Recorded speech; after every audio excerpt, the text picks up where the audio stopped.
When I heard that the Mugen Train arc was going to be redistributed through like TV episodes, there was a specific moment in the movie that came to mind that I thought to myself, even without new content, there's a specific moment that I think would benefit being in a TV format more so than a movie. And that is what we got with episode 3, because I don't think this would be considered a spoiler, since saying that there's action in Demon Slayer really is kind of self-explanatory. It goes hand in hand with flawless characters, so it's no shocker that eventually, after this point in the movie, there will be action. And because of that, I feel like moments like this episode and the individual dream sequences that range from comedic to emotional to a little heartbreaking can get overshadowed when there's a big action set piece a half hour later or something like that in the movie. And, you know, with a 2-hour movie of Demon Slayer, there's only so many things people are going to discuss when forms are made and videos are released. So an episode like this, I think, really benefits the TV format even more, because despite the giant cliffhanger of our boy cutting his neck, and if you haven't seen the movie, what the hell happens? Does he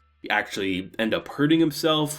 There's no way Tanjiro can die, right? You're gonna have all those different emotions. I still think it really works for two specific characters, that being Rengoku and Tanjiro, and how they dealt with their individual dreams and the survival instincts. I mean, the episode kicks off with hilariousness. We have Zensu pretty much having his romance dream, which we all know what his happiest dream would be. But I think the biggest shocker was definitely Inosuke and how they went to fight the big boss, which was the train, and how, you know, you have Bunny Girl and Nezuko and just Animalist, just whatever Tanjiro and Zensu were. I just think it's a really nice way to just introduce the episode, as in it quickly spirals into emotional depression slash, I think, happiest dreams imaginable. I talked about how in last week's video that, like, the idea of rather than giving them nightmares, but more so the most pleasant dream they could have, I think is something that's so refreshing in the take of, like, invading one's dreams. Like, yeah, they're seemingly going to die within those dreams,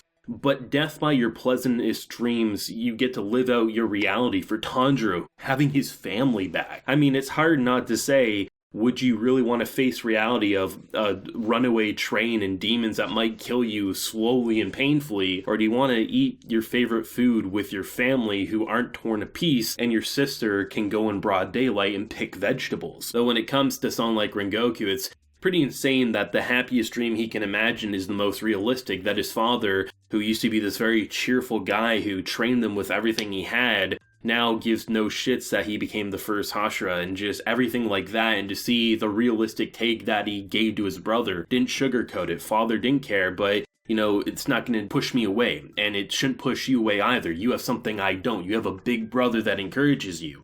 The realism and just what the heart wants is something that's so interesting, and I love the difference between Tanjiro and Rengoku's kind of like internal cores, as basically it's revealed that it's kind of like a circle, right? They're always going to be in the center of the dream, and there's only so much that is actually going to be there. So if you get to the edge and you cut it apart, you get to see their core, and that's where you would destroy it, which most likely would destroy them, or at least one would think. Rengoku's is fiery hot, and just the flames engulfing everywhere. The thing that always blew me away, like one of my personal favorite Rengoku moments, is his reaction in his sleep, something that shouldn't happen. As long as no one's touching, like it's not like Nezuko was headbutting Rengoku, but the fact that he was able to grab and choke and just literally kill in his sleep, or at least attempt to, because no one's touching his core, by not even having that most of a pleasant dream, is something that just further fleshes out how much of a badass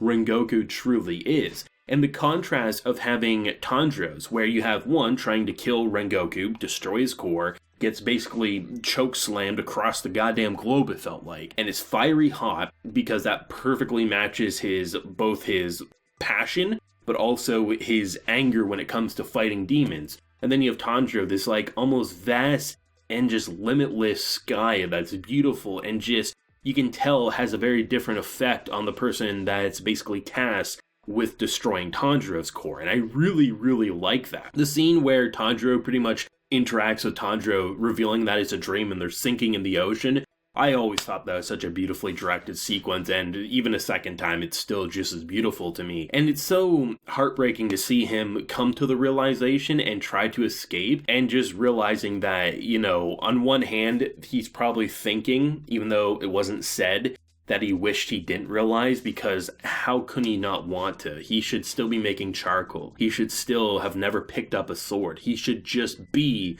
a normal kid with his family, but now he has to go kill demons. And it's pretty painful. It really, really is. But I think the thing that really makes Tanjiro want to continue on is that Nezuko still is there. Even if she's not who she once was, he still needs to take care of her, and like that's going to be a passion no matter how happy of a dream. The real Nezuko's still there, but had he actually lost Nezuko and it would have just been him, I'm not sure if he would have attempted to wake himself up, if I'm being completely honest. But Rengoku, and just like, you know, seriously, like this man is so realistic, but his passion never goes out. Like his flame, like I feel like he could be in the pouring rain and you would still be convinced like he had the Olympic torch and it never went out. I think just seeing like how each of these kids are pretty much basically invading the other dream to destroy the core, also that they can die from a happy dream essentially. I mean, it's very interesting how this person has just really captured and manipulated so flawlessly that even when things are taking longer than expected,